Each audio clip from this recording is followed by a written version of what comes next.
FYI isn't just any news show, it's your news show, where we get to investigate on world events and where we get a say. And we've been doing this for quite a while now, because this isn't just any edition of FYI, it's our 200th episode.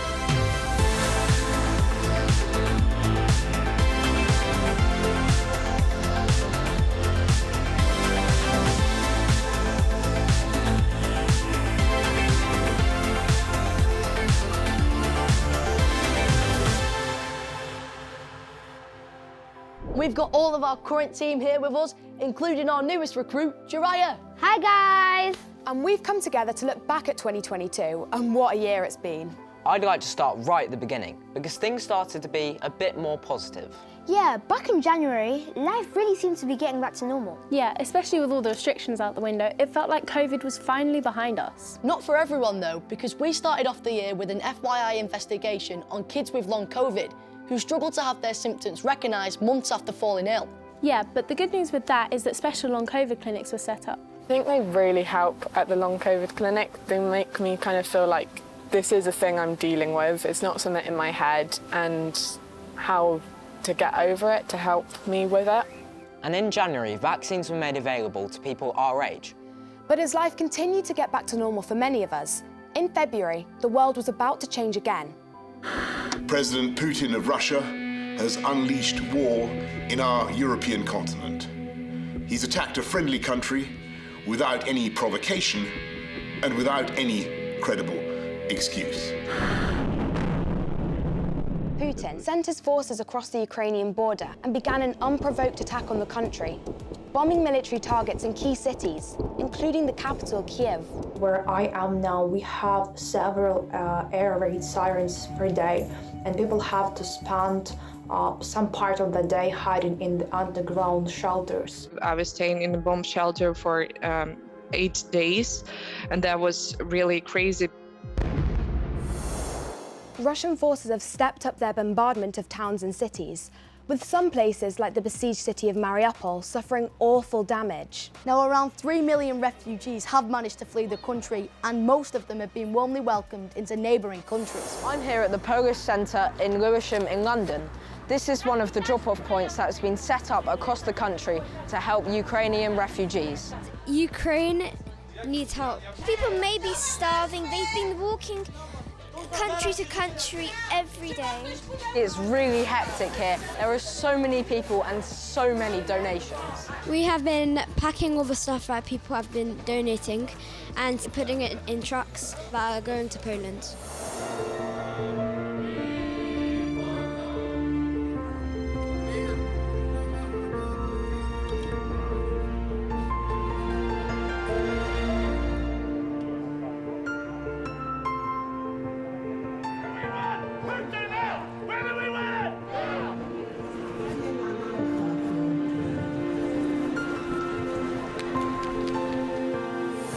Why isn't the UK doing more? The UK has progressively been doing more and more, and it's not a competition, but the UK began by being the first European country to give military assistance. We're the biggest donor of humanitarian aid to the region, and we will continue to do as much as we possibly can. And I think we'll do that because we know that that's what the British people want. Do you feel bad that the UK hasn't taken in more refugees? But we are taking many, many more now as people decide to come on to the UK, and that's right. You know, we've got an amazing record as a country for taking people in, and we understand the importance of it.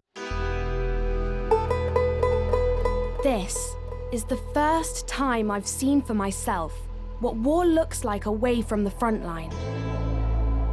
Children, sometimes on their own, travelling across a continent to seek safety. From February onwards, millions of people have made this journey. I've seen them arriving here frightened and worried about what will happen to the loved ones they've left behind. Near the railway station, we met 17-year-old Elia, who'd been travelling for 20 hours with her 8-year-old niece, Arena, and a friend with a 1-year-old. Our 9th floor was destroyed, and that was the moment when I realized that I gotta go, and I just couldn't leave my parents alone, but I had no other choice.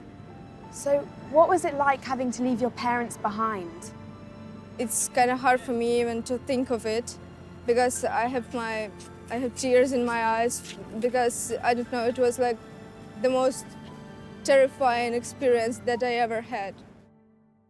So, Scarlett, you were actually in Poland, seeing the Ukrainian refugees cross the border. What was that like for you? Well, it was so upsetting seeing, young people in that situation. I can't even imagine myself in that position. Then when you're actually there, seeing it happen firsthand and the effects that war has on people, it's so eye-opening and it's so upsetting seeing them in that position.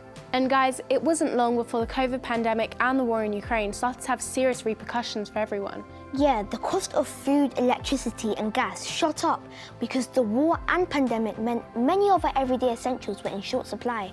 And all that led to some serious political drama. It all started in June when Prime Minister Boris Johnson was forced to resign because he had broken the very rules he had introduced to keep us safe during the COVID pandemic. It's clearly now the will of the Parliamentary Conservative Party that there should be a new leader of that party and therefore a new Prime Minister. Hey Braden, so you made it to Downing Street then. What have you found out about our new Prime Minister? Hey Maya, it's to your right. Her name is Liz Truss and she used to be in charge of international affairs, but now she's in charge of the country and she's moved into the government HQ, the home of the government, number 10 Downing Street, which is right there. And she has some urgent things to take care of, right? Yeah, so she's got two main issues that she has to deal with. Number one being the rising costs of things like food and energy, and the other one being the war in Ukraine. I have therefore spoken to His Majesty the King to notify him that I am resigning as leader of the Conservative Party. Liz Truss quit after just 45 days because her ideas on how to help us with the rising costs of everyday essentials actually made some things even more expensive, and her party lost trust in her. Boris Johnson dashed back from a holiday, hoping to get a second chance at being Prime Minister, but then changed his mind. It was Rishi Sunak who got the support of his party. He is Britain's first Hindu Prime Minister and a very successful businessman. The face of who runs our country may have changed a lot, but the problems they need to deal with have not changed. A war in Ukraine affecting millions of people, a shortage of fuel and everyday needs, which are leading to rising costs for British families. It was certainly a year of goodbyes, wasn't it?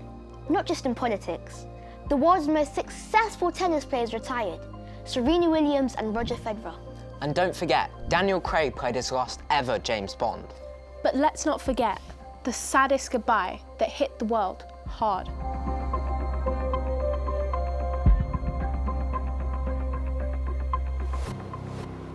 I forced my parents to come here today because we're literally living through history. To me, the Queen was a very important and special person in my life because she was the Queen when I was born.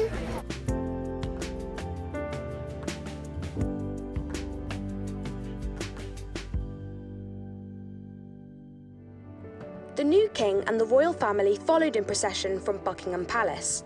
Thomas was in the crowd too, as it travelled along the Mall. The coffin was draped in the royal standard flag. Placed on top was the crown worn by the Queen at her coronation in 1953. Seeing the procession was an honour to be here and watch it. It was really special to see a moment in history like that. Because it was so busy, I ended up here in Hyde Park, watching on these screens. How does it feel being able to be here today? Really special because we get to see the last moments that we can see of the Queen. I feel like the time right now is when it actually feels real, when you're seeing the whole royal family marching and the gunshots being fired, and it feels like time has stopped.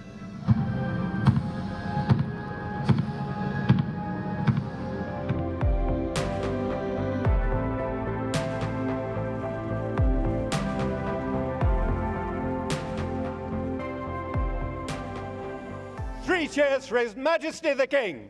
Hip, hip. Hooray! Hip, hip. Hooray! Hip, hip. Hooray! Queen Elizabeth was a life well lived, a promise with destiny kept, and she is mourned most deeply in her passing. That promise of lifelong service I renew to you all today. Well, King Charles was one of the original environmental campaigners, and he's been warning us about climate change for decades. In November, we did a survey of 2,007 to 14-year-olds, which uncovered that 50% of children are frightened of climate change, and only 10% believe that the government is doing enough to combat it. So did these results surprise you guys? I think also the droughts in summer, that was a real eye-opener because it showed us what the world could be like in 10, 20 years. Yeah, it was such a hot and dry summer.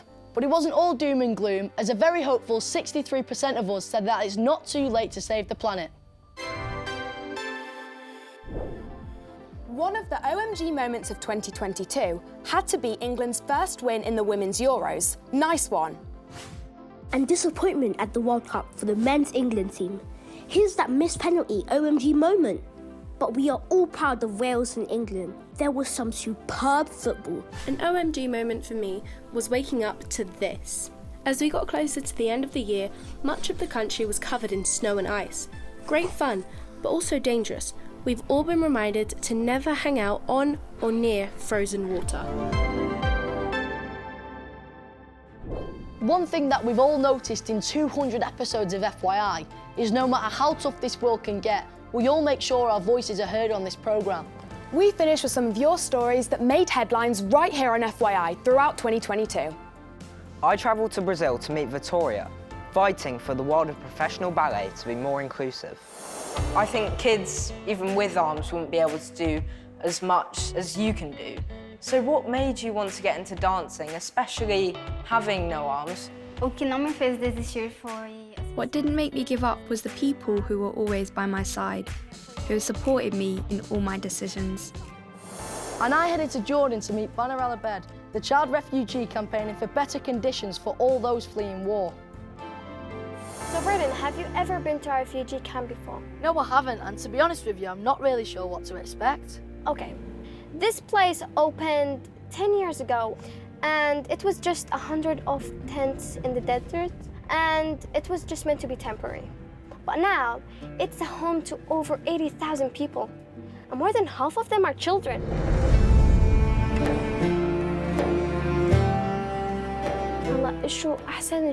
And can you please tell me what is the best thing about living in a camp and what is the worst thing? The best thing? There is nothing. And the worst thing? That we are living here. 2022 saw more violence between Palestinians and Israelis as both sides continued to fight over land. I went to Israel to meet two young people from both sides of the conflict, hoping their unique friendship can inspire others to seek peace. How are you doing? How are you doing? It's been so long since I've seen you last time. So happy to see you. Can I give you a hug? And across the UK, you reported on your stories.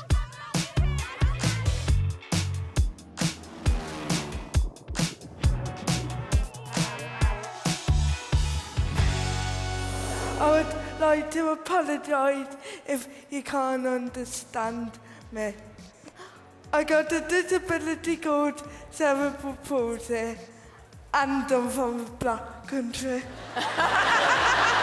And did comedy maybe help you overcome a tough time at school? Yeah, so I find with my speech, as soon as I start to talk to someone, my speech would put people off and they would avoid me. So you telling them a joke would break the ice and they would start to get to know me. As Great Ormond Street Hospital celebrated its 170th anniversary, our very own Thomas had a story he wanted to share with us.